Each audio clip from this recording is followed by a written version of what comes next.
सद्भावना सभागृह बालेश्वर जिला प्रशासन पक्षर बुधवार गीत गोविंद रचयिता कवि श्री श्री जयदेव जयंती समारोह पालित हो यही अवसर में मुख्य अतिथि भाव अतिरिक्त जिलापाल सुधाकर नायक जोगदे कार्यक्रम को उद्घाटन करते। सम्मानित अतिथि भाव जिला परिषद एईओ डॉक्टर मधुस्मिता सामंतराय, मुख्य वक्ता भाव कवि प्रशांत दास, वक्ता भाव कवि सर्वेश्वर दास प्रमुख जोगदे जयदेव गीत गोविंद संपर्क में वक्तव्य प्रदान करते। कार्यक्रम को जिला संस्कृति अधिकारी मनस्विनी राय परिचालना करते।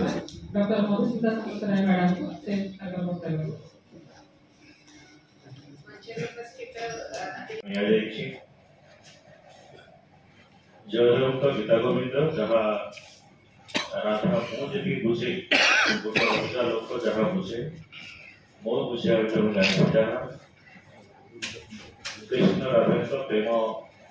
रसपूर्ण जीवन से जीवन को वर्णना कर सुंदर भाव वर्णना कर जहाँ को संस्कृत भाषा एक प्रथम काव्य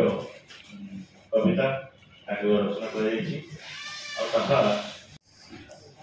जहाँ द्वादश शताब्दी मोर जी संक्षिप्त ज्ञान जहाँ मुझे जानी द्वादश शताब्दी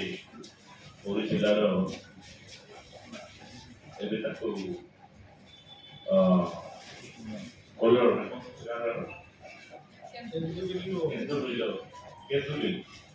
बर्तमान बालीपाटना ब्लॉक अंडर आसे जयदेव घाटिका आप दुईटी देखुए गोटे भुवनेश्वर आउ बालीपाटना ब्लॉक में कांदुली विषय से विषय आम जाना शुणा आम अतीत जाना काव्य साहित्य को जाना गीता गोविंद जहाँ कहते बर्तमान से शुणला जगन्नाथ मित्र जहाँ भी कहुए तेणु जगन्नाथ भोल कर सारा ओडिया समाज हिंदू समाज भल पाए फेरी आसिक लिखल लिखिकी खाईपार शुवा गल ये जो उच्चिष्ट रखी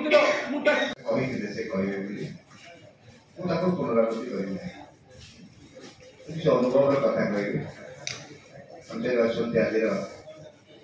अति प्रिय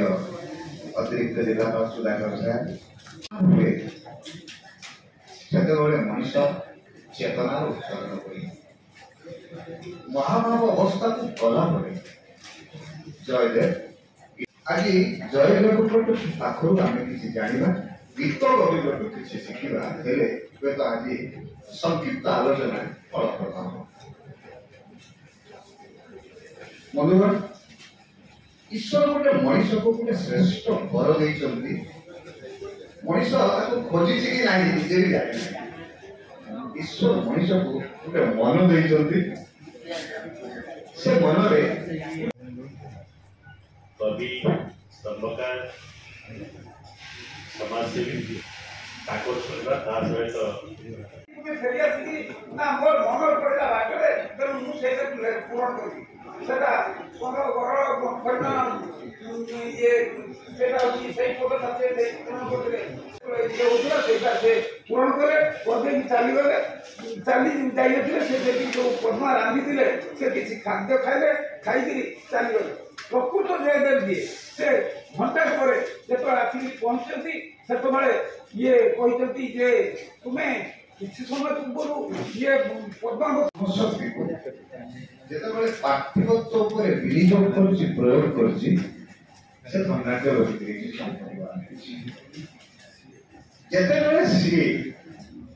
शिक्षा और ज्ञान विनियोग कर ज्ञानवान ज्ञानमय किंतु जिते से निज विनियोग कर भावमय निज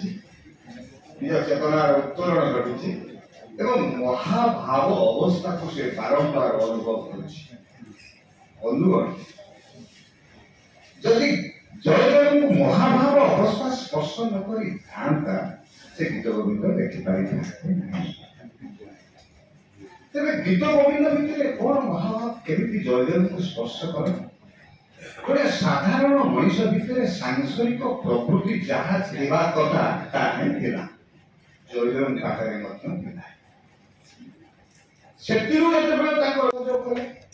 ଜୟଦେବ ଦେଖିବାକୁ ବହୁତ ସୁନ୍ଦର ଥିଲେ। ଅନେକ ରମଣୀ ନାରୀଙ୍କର ଆକର୍ଷଣର ପାତ୍ର ଥିଲେ ଜୟଦେବ। ପଦ୍ମାବତୀଙ୍କୁ ବିବାହ କଲା ପରେ କେବେ କେବେ ଜୟଦେବ ମଧ୍ୟ ଅନ୍ୟ ପ୍ରତି ଆକର୍ଷିତ ହେଉଥିଲେ। ଫଳରେ ପଦ୍ମାବତୀଙ୍କର ରୋଷ ଈର୍ଷା ଜୟଦେବଙ୍କୁ ପାଖରୁ ବ୍ୟବଧାନ ବ୍ୟତୀତ କରୁଥିଲା। ଜୟଦେବ ଅନୁଭବ କଲେ ପଦ୍ମାବତୀର ପ୍ରେମ ନ ପାଇ ଆକୁଳ ହେବେ। ମଣିଷ ଯେତେ ପର୍ଯ୍ୟନ୍ତ ଆକୁଳ ନ ହେଇଛି ତାର ଇପ୍ସିତକୁ ସେ ସେତେ ପର୍ଯ୍ୟନ୍ତ ଭେଟି ପାରି ନାହିଁ।